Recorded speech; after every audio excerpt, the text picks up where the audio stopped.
Sumainyo ang Panginoon. At sumairin. Ang mabuting balita ng Panginoon ayon kay San Lucas. Papuri sa iyo, Panginoon. Noong panahong iyon, sinabi kay Jesus ng isa sa mga tao, Guro, iutos nga po ninyo sa kapatid ko na ibigay sa akin ang bahagi ko sa aking mana. Sumagot siya, Ginoo, sino ang naglagay sa akin bilang hukom o tagapaghati ng mana ninyo? At sinabi niya sa kanilang lahat, Mag-ingat kayo sa lahat ng uri ng kasakiman, sapagkat ang buhay ng tao ay wala sa laki ng kayamanan. At pagkatapos ay isinaysay ni Jesus ang talinghagang ito. Ang bukirin ng isang mayaman ay umani ng sagana, kaya't nasabi niya sa sarili, Ano ang gagawin ko? Wala na akong paglagyan ng aking ani. Gigibain ko ang aking mga kamalig at magtatayo ako ng lalong mas malaki. Doon ko ilalagay ang aking ani at ari-arian. At sasabihin ko sa aking sarili, Ayan, marami na akong ari-arian. Hindi na ako kukulangin habang buhay. Kaya't mamamahinga na lang ako, kakain, iinom, at magsasaya. Ngunit sinabi sa kanya ng Diyos, Hangal, sa gabing ito'y babawian ka ng buhay. Kanino mapupunta ang mga bagay na inihanda mo? Ganyan ang sasapitin ng nagtitipon ng kayamanan para sa sarili, ngunit dukha naman sa paningin ng Diyos.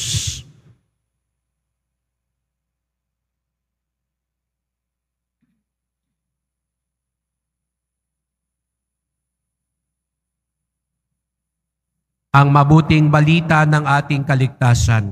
Pinupuri ka namin, Panginoong Hesukristo. Magandang umaga po sa inyong lahat at maligayang pagdating sa tahanan ng ating mahal na pong Jesus Nazareno. Binabati din natin ang mga kasama natin online, lalo na po mga may sakit at nag-aalaga sa may sakit at mga kababayan, mga kadiboto natin mula sa iba't ibang panig ng bansa at daigdig na nais sumama sa pagdiriwang ng misa dito sa Quiapo, sa Basilica Minor at Pambansang Dambana ni Jesus Nazareno. Ang biyayang hatid sa atin ni Jesus Nazareno ay kaligtasan. Iyon, wala nang iba. Ang pinakamahalagang biyaya na maibibigay niya sa atin. Ang iba pang biyaya, pangalawa lamang. Kalakasan ng katawan, kagalingan sa kasakitan, kaginawahan sa buhay, kasiyahan, lahat ng ito'y pangalawa lamang sa kaligtasan. At ang isang tanda ng kaligtasan ay kalayaan. Ang tunay na ligtas ay malaya. Kaya nga sinabi ni Jesus Nazareno, ang aking katotohanan ang magpapalaya sa inyo. Ang kadalasan nating pangunawa sa kalayaan ay magawa natin ang gusto natin. Sa totoo lang, sabi nga, sa wika natin, minsan na pagpapalit natin ng kalayaan sa kaluhuan. Dahil ang kaluhuan ay yun, magawa mo, masunod ang gusto mo. Di ba? Kaya pag sinabi mong maluhong taong to, marami siyang gusto at gusto niya matupad ito. Pero iba raw ang kalayaan.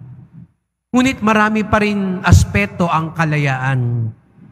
Isang bagay lang ang gusto kong bigyan diin ngayong umaga, na ang tunay ding kalayaan sa sarili ay yung hindi ka nalalamon, nalulunod, natatangay ng kung ano-ano mga bagay sa buhay.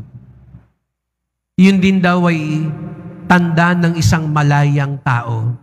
Hindi ka naaalipin ng kahit anuman.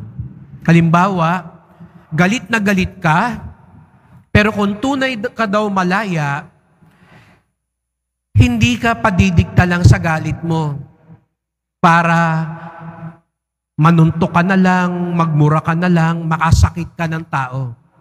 Malaya kang kontrolin yung galit mo upang manatili ka pa ring panatag. At sa bahagi sa ebanghelyo natin ngayon, binabalaan tayo ni Jesus Nazareno tungkol sa kasakiman. Yung pagnanasa mong magkaroon ng maraming mga bagay sa buhay, pera, ari-arian, at anuman pa sa mundong ito. Kung malaya daw tayo, hindi tayo paalipin sa kasakiman at kagahamanan. Kaya mong magtiis, kaya mong makontento, kaya mong maging masaya kung ano man meron ka sa buhay. Kaya ito yung ipagdasal din natin, mga kapatid, at tanungin natin ang ating sarili, malaya ba ako? Hindi ba ako naaalipin ng mga bagay-bagay sa buhay? Kahit nga sa cellphone natin, tanungin mo sarili mo, malaya ka ba? O alipin ka ng cellphone mo? Kasi, kung alipin ka, yung hindi ka mapakali ng hindi mo man lang ito hawak, o makita, o mabasa, kahit ilang sandali lang, kahit halimbawa, ngayon, nagsisimba, hindi mo ba matiis na 30 minuto, hindi mo muna siya makita, hindi ka magbasa, o naaalipin ka na talagang hindi ka mapakali hanggat hindi mo siya masilip. Yung pagtingin mo sa itsura mo, naaalipin ka na ba na minuto? Kaya nga yung iba, yung cellphone, yun ang salamin nila. Kasi tinitignan mo lagi ang sarili mo. Hindi ka mapakali nang hindi mo nakita, maayos ba ang mukha ko, ang itsura ko? Mag-ingat tayo, mga kapatid. At ipagdasal natin na tunay tayong maging malaya. At hindi lang ito babala sa mga mayayaman. Dahil hindi lang ito tungkol sa paramihan ng ari-arian. Pwede kang mahirap, pero alipin ka rin sa pagnanasa, sa pera, sa kayamanan, sa kapangyarihan. Ang mas pinababantayan sa atin ni Jesus Nazareno ay yung nasa loob, yung pagnanasa. Kaya't sa pagpapatuloy ng misang ito po yung ipagdasal natin habang inaasam natin ang kaligtasan, idinadalangin natin ang kaligtasan, ang isang paghahanda sa kaligtasan ay ang matuto tayong maging malaya. Opo, mahirap maging malaya sa ganang atin lamang. Ngayon ba, naaalipin ka ng galit, selos, nung pagnanasa sa iba-ibang mga bagay? Anong umaalipin ngayon sa atin, sa puso at isip natin? Ang isang tanda nun ay hindi ito mawala-wala ngayon sa isip mo, sa kalooban mo, na kahit yung ugnayan mo kay Jesus Nazareno ay naapektuhan. Yung pagdarasal mo, yung mga responsibilidad mo sa buhay, yung mga dapat mong ginagawa, naapektuhan na nito. Pag-aalala, ano yung umaalipin ngayon? Trabaho mo? Relasyon? Hilingin natin sa Panginoon. Hilingin natin sa Poong Nazareno.